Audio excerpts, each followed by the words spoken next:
Today, we are continue our behind the scenes, the making of our VR docu-series, Meet the Determined. I'm going to focus on our VR camera movement with a homemade Rover and Insta360 Pro 2 with FlowState stabilization.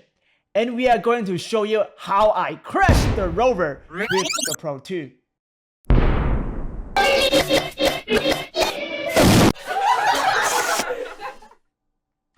Well, let's rewind a little bit.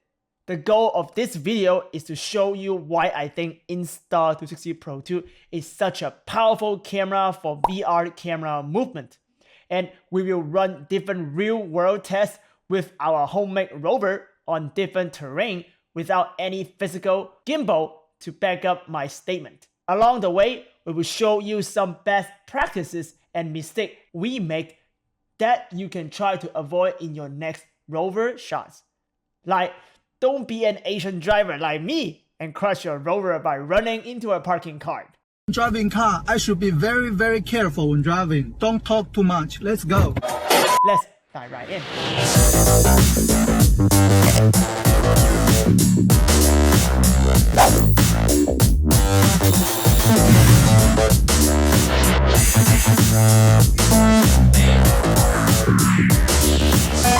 Hey, what's up everybody, it's your boy Q here from Creator. We have Gleb. And Gleb designed this very special Rover. And this Rover can go 60 miles, 60 kilometers per hour. Really fast. And right now the Insta360 Pro 2 is on top of it. So hopefully with FlowState stabilization, we can have some really smooth shot for Special Olympic. We're doing a camera test. Hopefully it looks good.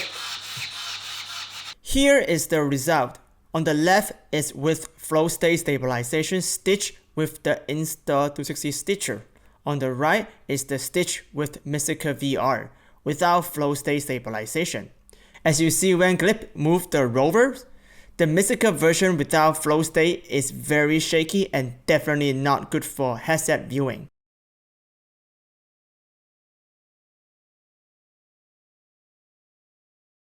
Luckily, Mystica VR has its own software stabilization.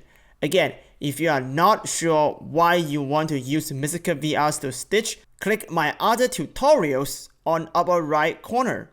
But still, Mystica software stabilization is not as good as the FlowState stabilization.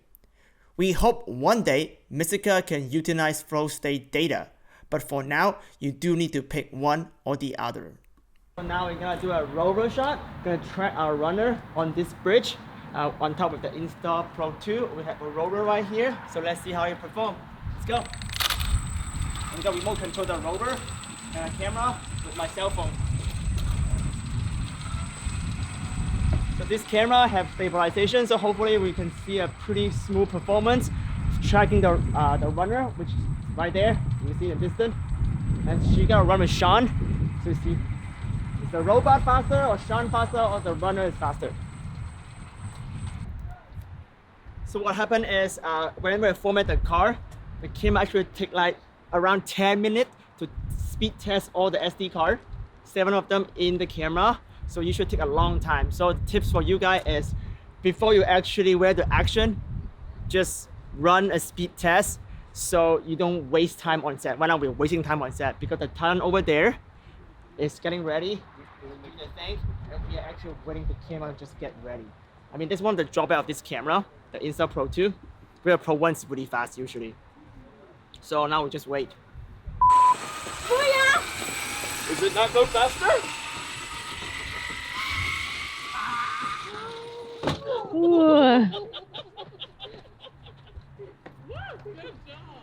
Good job. Did you capture that? Yeah. Awesome. That is the accident for the Insta Pro 2. Here is what the Insta360 Pro 2 captured before and during the crash. The camera does stop recording when the crash happened, so Pro 2 does stop recording when impact the camera. For fun, I render out a version without the FlowState stabilization to see how hard is the shaking and impact. And there you go. FlowState does make night and day differences in moving shots. Here is one more running shot with and without the FlowState stabilization. I just want to show you an example that FlowState is not always the magic. And with skill in post-production, you can pretty much stabilize any 360 VR footage in post-production with professional finishing software like Mocha Pro. If you want to learn more about Mocha Pro stabilization and object removal, check out this tutorial and more here. I hope you enjoyed this kind of fun review of the Insta360 Pro 2 FlowState stabilization feature. This is the biggest reason why I choose Pro 2 in my setup instead of any other 360 cameras. Another major feature I have not reviewed yet is FlowState, which is another crucial part of my setup, as the Rover goes pretty far and you don't want to lose your sight when the Rover goes out of range. And I eventually purchased the Motion Impossible Mantis, the professional Rover every professional VR production house use, and can hold the weight of the Nokia Ozo with smooth motion. So I can use my Canon Obsidian or Samsung Round if I have to. With Mantis plus Insta360 Pro 2 FlowState, you can really achieve smooth 360 cinematic movements and create interesting shots that you wouldn't be able to do normally. And you can impress your viewers and the clients and get that high-paid job. The shaky VR video can be a thing in the past if you follow my tutorial, which are coming up next. In the next video, I will review Motion Impossible Mantis and a setup tutorial and show you how I use it on set with a custom build control system, so I don't need to rely on FlowState as my only eyes. And definitely keep an eye out on my upcoming VR docu-series Meet the Determined and Special Olympic multi-VR camera livestream, powered by Samsung in March 2019. More on-set tutorials are coming, including Insta360 1X for professional 360 production, mono to stereo conversion, Mocha VR advanced tutorial, raw time-lapse comparison between Canon Obsidian R and Insta360 Pro 2, and much more. Don't forget to subscribe and give me a like if you find this tutorial helpful. Share it and get more videographers to watch my tutorials so I can grow and continue to offer you free tutorials that done it right in VR.